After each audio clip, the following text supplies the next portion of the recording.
In between school classes, dances, and sports, there is also an opportunity for kids to participate in school clubs that build confidence and teach leadership skills.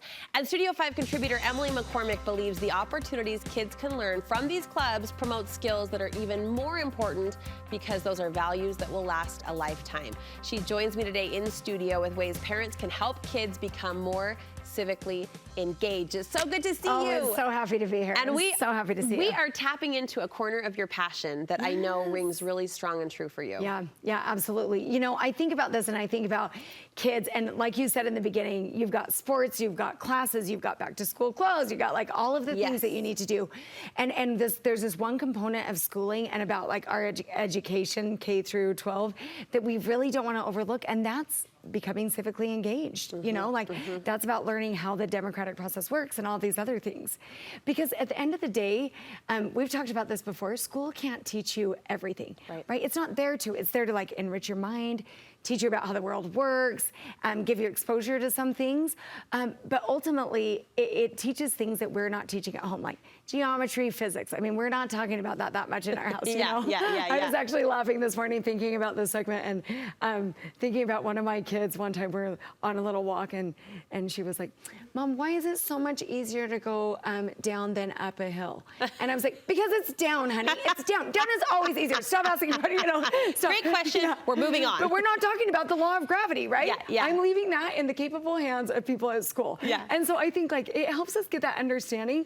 But one thing that it doesn't do well, like school, we still rely on the home for so many things. Like, how do you make an omelet? You're not learning that at school. Fixing a shingle, signing up for new utilities, creating a friendship, like those things you learn at home. And actually in the way that our school system is set up, we don't have civics classes. And so we really need to make sure that we're helping our kids have some exposure to those things, because otherwise they're not necessarily getting it at school. I love that we're having this conversation now, because I think we just talked earlier in the show how this feels sort of like the new year, like it's a fresh start, and we're looking at the whole student, right? The whole student, and as parents, we've got to bridge those gaps like you talked about. You say the first step is to help kids understand the voting process. Yeah, so this is so interesting, because I think when I say that, I mean, I can just like see people like, "Oh, I'm not listening to you anymore. That is so boring." But here's the thing. It's so easy. Understanding it is just talking about, like, my first suggestion would be just talk about your first time voting.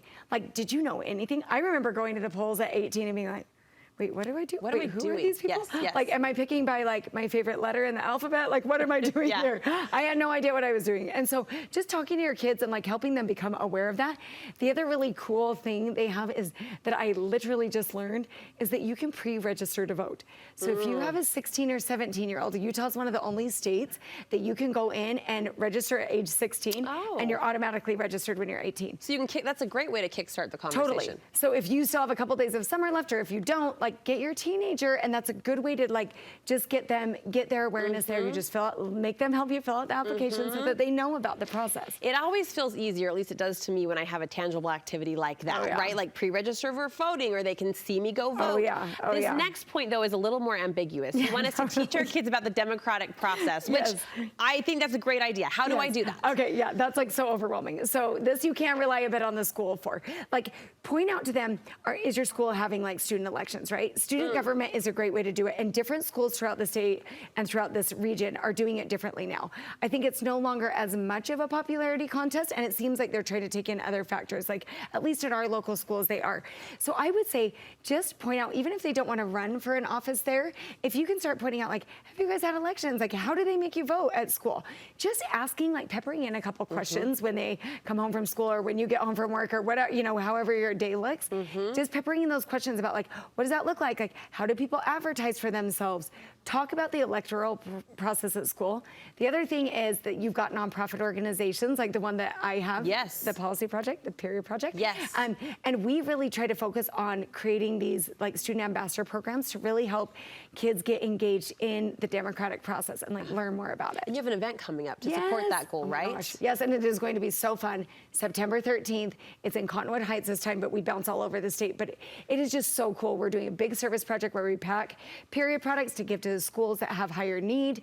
And so it's going to be really neat. We'll talk about like how do you get involved in all of these components of life. But it's opportunities like that, I think, where they can get their hands dirty a little bit and get out there and actually see the action and see the movement. Totally. Do you have details about that on your website? Yeah, absolutely. So it's at thepolicyproject.org or on social media. Yeah, but look for an ambassador program. Look for a club or something that allows you to get out there and see it firsthand. Yeah. And volunteerism, we talk about quite a bit, but you underscore that as another way to see the civic process in action. Totally. The thing about volunteerism that I like is that you do just have some people that are like, everything about elections or politics or policy just turns me off. Yes. You don't just have to go about it that way, right? Like volunteering in your community is an awesome way to see like, what are the strengths of my community? Like, okay, we're really good about having an ice cream social on a Sunday night or something like that. But we really need help with like, engaging our kids in cleaning up garbage that's throughout the neighborhood. So think about like community engagement and civic engagement as broader than just like the political process and policy and those kinds of things. Yeah. You really want to broaden it and say, when you're helping in your community, you are civically engaged. And there are so many opportunities for that. That's like noticing a neighbor who needs her garden weeded, because she's just had knee surgery or, but all of those framing things. it as that, framing it as civic engagement, right? My local food pantry has a marquee out front and they always say the food pantry needs, and last week I think it happened to be peanut butter, and I was driving by one day and I saw literally 4 families getting out of their car with jars of peanut butter, and I thought that's it. So framing it as the community hum or celebrating the community, that's all part of this conversation. Yeah, and I love that. And that's as easy as just like changing your vernacular. You may already be doing something like that, but change the words around it. Yeah. Like point out that is being a good community member. Yes. Finally, you want us to help our kids engage in leadership positions. Yes. So I love this. And this again, you're like, oh man, my kid still doesn't even know how to read. So why are we talking about leadership, But I think, this is another place that we can lean on our schools. There are the student government things. But outside of that, you would be surprised how many clubs a school has, especially when you're in the junior high, but really high school level. There's so many clubs. There's service clubs. There are clubs with, if you love lacrosse or if you love archery, they've got clubs for all kinds of things.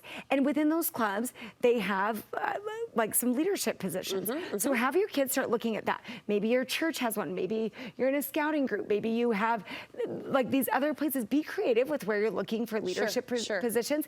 And again, to your point, which I love, is use the words that tell your kid that that's what they're doing.